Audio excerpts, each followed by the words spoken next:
Over the years, I've bought over 1,000 football shirts, and thanks to this crazy adventure, I wanted to share some valuable lessons with you guys in this video. And yes, 1,000 seems like a lot, but I'm actually not even exaggerating. And you know what they say, right? Knowledge is power. Enjoy this video.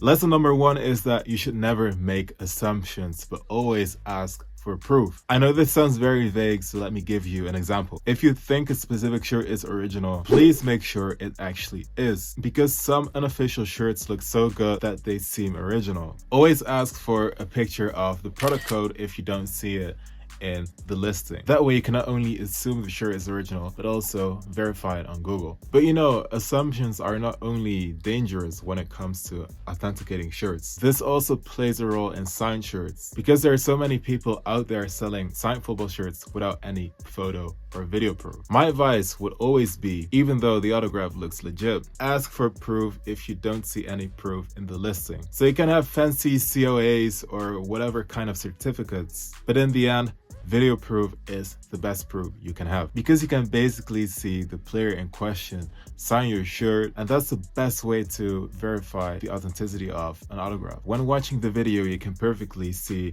whether the autograph matches with the autograph on your shirt. This is definitely the way to go, and I think more and more sellers are realizing this, because let me tell you, I think back in 2019 I bought a squad signed PSG shirt with all the autographs. When I received the shirt, I realized that they were all fake. So luckily I got my money back. And yeah, the shirt I bought didn't have any video or photo proof either. It only had a wacky certificate of authenticity. So just remember, proof has got the loudest voice. Lesson number two, if it seems too good to be true, it probably is. And I know this sounds very corny, it probably is corny as well. But if you don't believe your eyes, there's probably a reason for it, right? Let me give you an example. Over here I got the Barcelona 056 home shirt with probably one of the most legendary players out there on the back, Ronaldinho. If you see a signed Ronaldinho shirt for like 150 euros, I can almost guarantee you that it is not legit. Because guys, let's be honest, Ronaldinho is one of the most legendary players of his generation. Why on earth would someone sell a signed Ronaldinho shirt for only 150 euros? And of course it happens to be a listing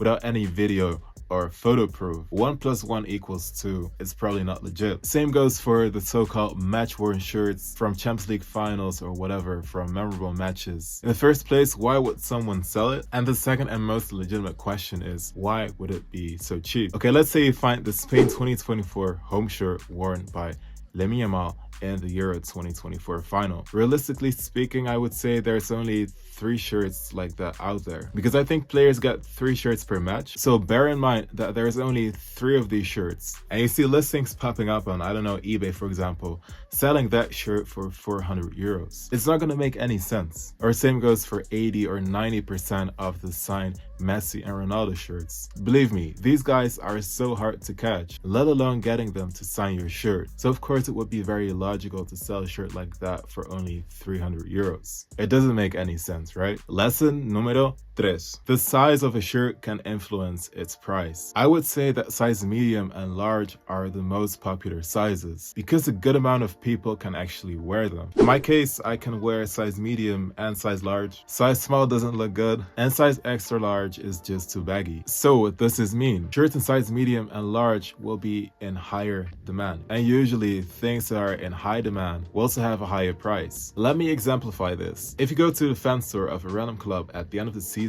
you'll probably see that there's only shirts left in the biggest or the smallest sizes. And you'll even get a huge discount if you decide to buy one of these shirts. That's because no one wants to buy them, because the most popular sizes have already sold out. And this is especially the case for limited edition shirts. You'll see resellers put listings of these shirts in medium and large, and they'll have the highest prices. Lesson number 4, every now and then you'll find an insane deal. And with insane, of course, I want you guys to be careful before you buy anything, because remember what I said a few minutes ago, if it seems too good to be true, it probably is.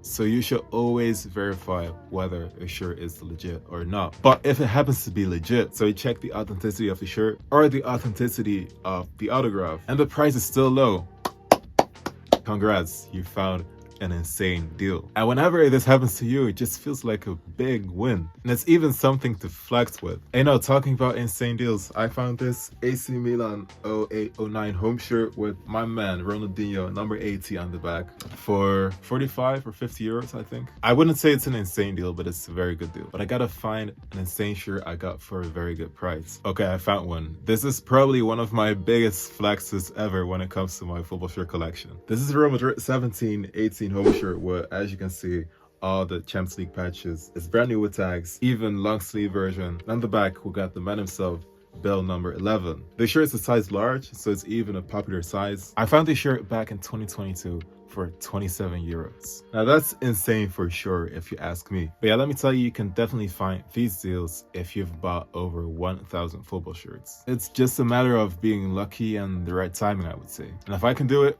you can do it as well. Lesson number 5. Not every expensive shirt is worth it. Every season, there's so many shirts that are being released, and some people need to buy every shirt. But I'm not really like that. I'm gonna give you an example actually from this season, because I think at the beginning of this year, AC Milan launched this nice Diavoli collaboration. And the shirt definitely looks nice, but I saw that so many people were trying to resell it for a couple of €100, which I think is not worth it. I mean, it looks nice, but I would rather find an old school Milan shirt with a crazy legend on the back like this one. And I sometimes also feel like it's a hype to buy a specific shirt regardless of the price. But if you don't feel a shirt, you shouldn't buy it just because it's a hype, right? And I think this also goes for specific signed shirts. I think a few weeks ago on Instagram I saw that a company was selling signed Messi shirts for like £5,000. That's an insane amount of money. Okay, fair enough that it was a personalized signed shirt, so Messi would sign it and even write your name, like for John, for Thomas, for whoever. But still, £5,000, which is close to 6k euros, is an insane amount of money. I would rather fly out to Miami and try to meet Messi in person for that amount of money. But yeah, that's my opinion.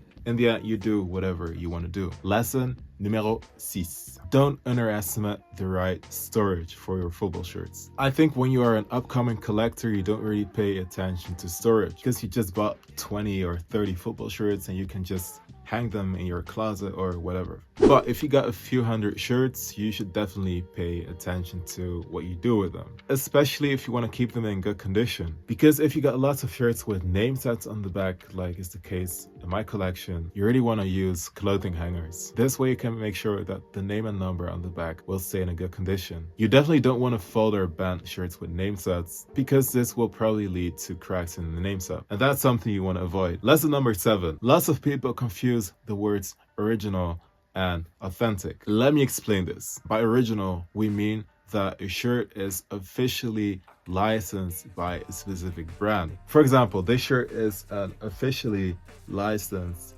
Adidas product. Therefore, it is an original shirt. With authentic, we usually mean the player version of a shirt. So for example, over here, I got the Barcelona 24-25 home shirt with Champions League patches and Rafinha on the back. And as you can see, this is the Drive It Advanced version of the shirt. So this is the player version, also known as the authentic version of the shirt. Over here, I got another Barcelona 24-25 shirt. This time, it's the third kit, also with Champions League patches, and this time Lewandowski number 9 on the back. But this is not the player version. This is the fans version, also known as the stadium version of the shirt. So both of these shirts are original because both of them are officially licensed product by Nike. But only this shirt is the player version, therefore it is authentic. Lesson numero 8. In most cases, shirts will be special because of the stories that are attached to it, not because of the design per se. And I got a very good shirt to exemplify this with. Since I'm from the Netherlands, I had to use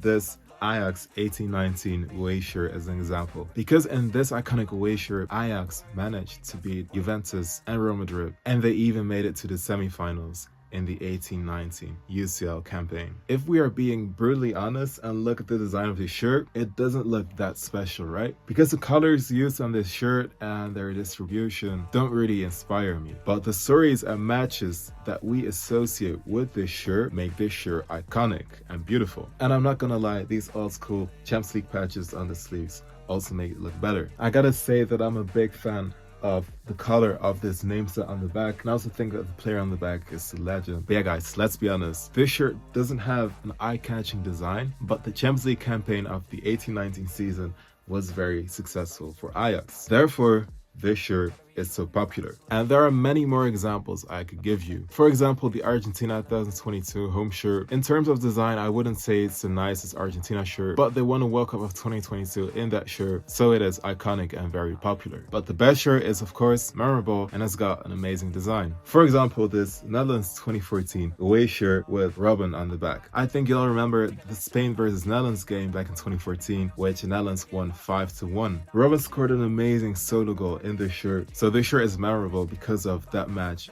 versus Spain. But also take a look at the design of these different shades of blue with the nice orange details in, for example, the team crest, but also the name set. Well guys, that's the end of this video. I hope you liked it. I also hope it was helpful, of course. And yes, I also know that I haven't been uploading as much as I did in the past. And this really has to do with the fact that I'm so busy in my private life. You know, work, family, fixing my house. Don't worry, I will not stop making videos. I've really been enjoying the adventure so far, and I also greatly appreciate your support. So once again, if you're subscribed and watch this video, I want to thank you, and I hope to see you next time.